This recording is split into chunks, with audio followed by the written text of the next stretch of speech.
Stocks, Forex, or crypto? Which is the best to trade and why?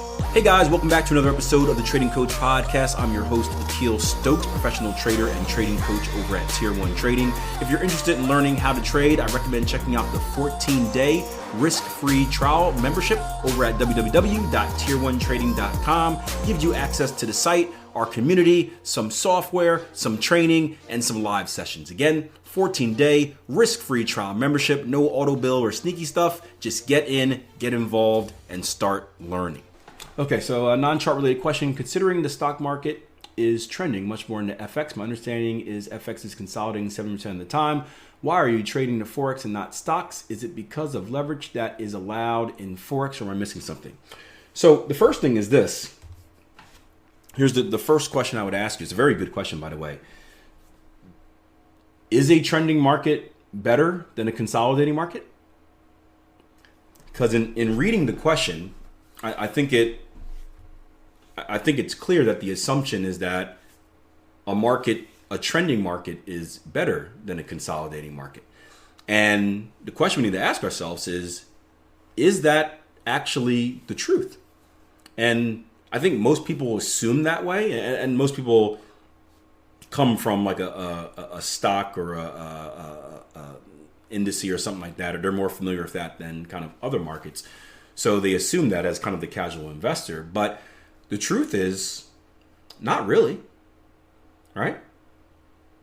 Not really.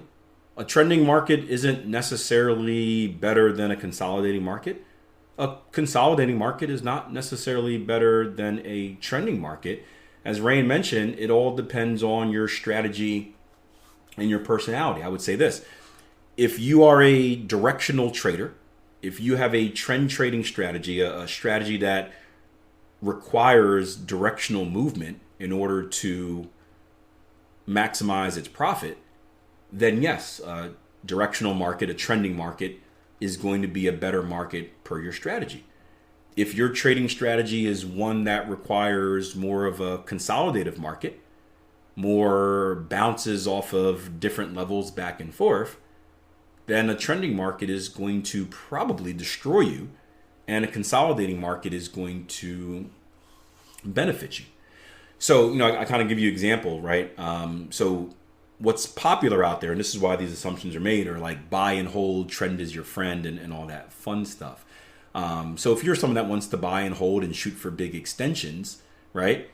Trending markets are going to be your friend. Now there are downsides of that because you typically have to fail a good amount of times before you can catch that move. So you'll enter, you lose, enter, lose, enter, lose, enter, nice win, and you get that big win that you buy and hold and you catch the rally, which is great. For a counter trend trader, and this was more towards my philosophy, I want it to be in and out. I don't like having money at risk. I don't like watching money in the market just kind of be floating out there. I want to find the level. I want to get in at that level. I want the price to move, and I want to get out. So for me, a counter trend trading style fit my personality better, kind of following up the conversation we had earlier this morning. And in more consolidative markets, you get more of that counter trend trading style. So I guess the first thing is one isn't better than the other. It all depends on your personality. It all depends on your identity. It all depends on what you want to get out of the market. Now, the reason that I went from stock to Forex was for a few different reasons, right? There were a few benefits of Forex trading that I liked more than the stock market. One, it was a much more liquid market. So the Forex market, if you would think of it as kind of like landscape, the Forex market is an ocean, and the stock market, at least like the New York stock market, right? New York Stock Exchange or a U.S. market, any individual stock market is like a lake inside of the ocean. Just to give you kind of a perspective for how much money is being thrown around, right? The Forex market is the Atlantic Ocean. Any individual stock market is like a lake in the middle of the ocean. So it's a much bigger market. There's a lot more liquidity in the market, which offers a lot more opportunity. There's also the fact that and these are things that intrigued me about the Forex market, is also the fact, I'm not saying one is better than the other, just this is what personally intrigued me. So much bigger market, a lot more liquidity. That also means a lot more opportunity. Two was the 24-hour nature. The 24-hour nature of the Forex market allowed me to really, well, in the beginning, I thought I can just make money 24 hours a day. What it ended up being is it ended up me being able to kind of fit a strategy around my life, meaning that I can get signals and enter and whatever at different moments of the day that fit around whatever else I want to do during the day. Right? I didn't necessarily want to be a slave to my charts where I had to be in front of my computer for certain periods of time. 3 was the leverage. Now I know there are some leveraged accounts in stock markets now, but back when I changed, it was the leverage. Because the Forex market was leveraged, it allowed me to do more with less, right? One of the reasons I left the stock market was because I just didn't have a lot of personal liquidity, right? Once I invested in a few companies, all my money was tied up. So if another good opportunity came, I had to liquidate another position in order to get into this new position. And it was kind of a bet versus like, hey, what do I value more? This new potential investment, but do I value it more than giving up this current potential investment? And it was like this, for someone that was trying to make a living off of trading, meaning I wasn't necessarily worried about like long-term growth. Like I wanted to go full-time and pay the bills. I just wasn't able to do that in the stock market. I wasn't necessarily an active trader. I was more of like a short-term investor. So moving to the trading side of things with Forex, because it was leveraged, it allowed me to take less money. It allowed me to do more with less money and, in a way, grow my account a lot quicker than I would in the stock market.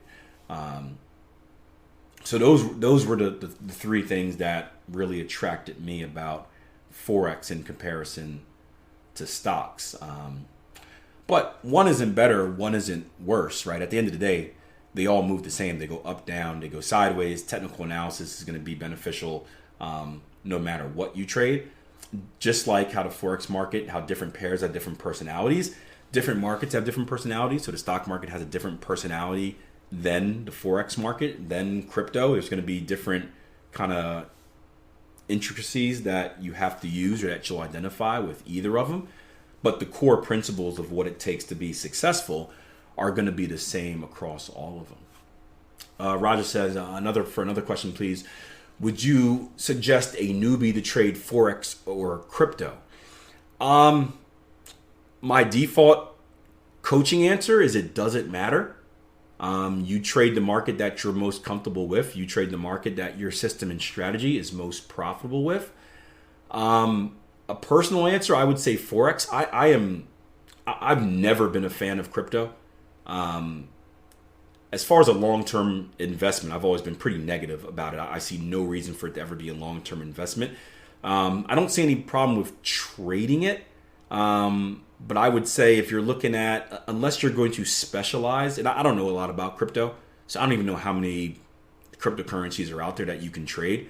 But unless you're going to specialize in a few in particular, so let's say you're gonna focus in on Ethereum and Bitcoin and maybe one more thing, and you're just going to be a beast at that, kind of like how Tony trades like the pound yen and like one other pair and that's it.